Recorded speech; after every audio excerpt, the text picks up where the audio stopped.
And these are Paris Market type carrots, and they're starting to show themselves.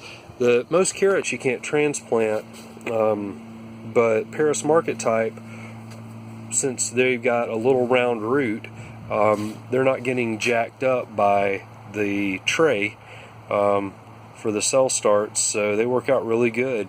And then we've got some green elephant garlic started in these trays. Just trying to see what I can get to germinate, see what I can get to sprout. It should have been in the ground in the fall, but it looks like it's coming on. We've got some poking their heads out now, so that's kind of exciting.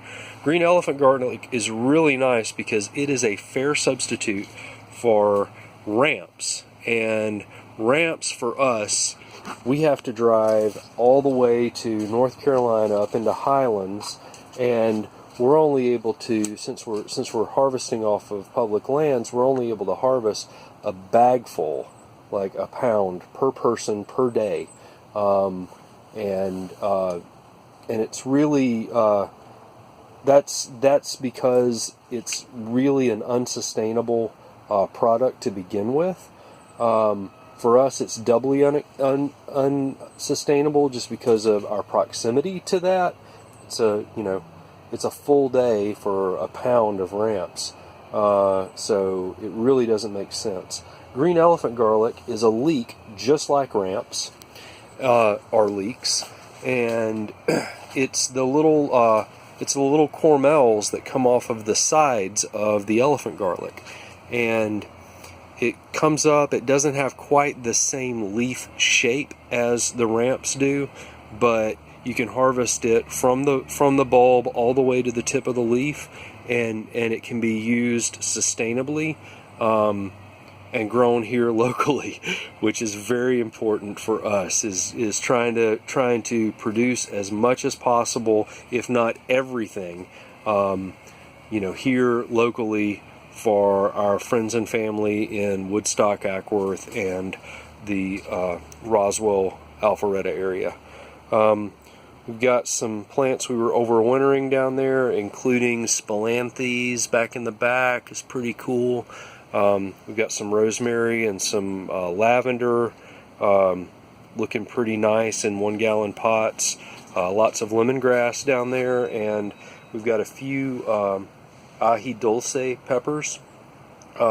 Those take so long to flower that we're hoping that overwintering them here in the greenhouse and then setting them out in the spring will get us a much earlier fruiting.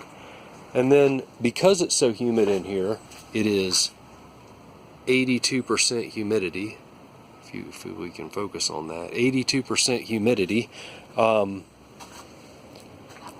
went ahead and moved some lion's mane blocks. It's a little experiment we're doing, just to see if we can do a few lion's mane in environments where it's already going to do its thing anyway on sawdust blocks.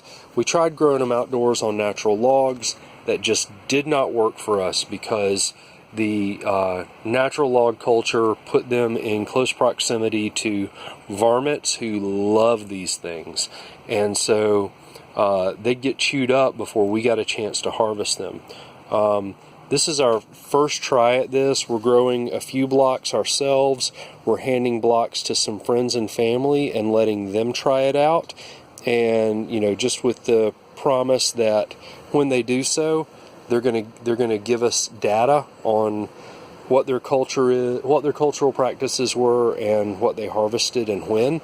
But I mean, these things are just getting started, and they are massive flushes. I mean, I am really excited about this. These are 4.5 pound blocks. If I get 1.5 pounds, 2 pounds off of them, it's going to be fantastic.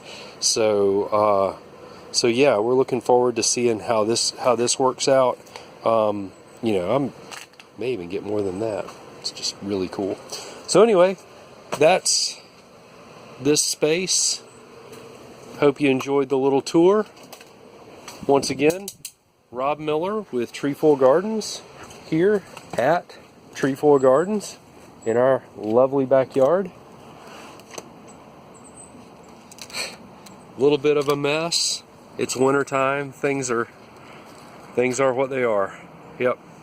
So anyway, y'all be blessed. Thank you much.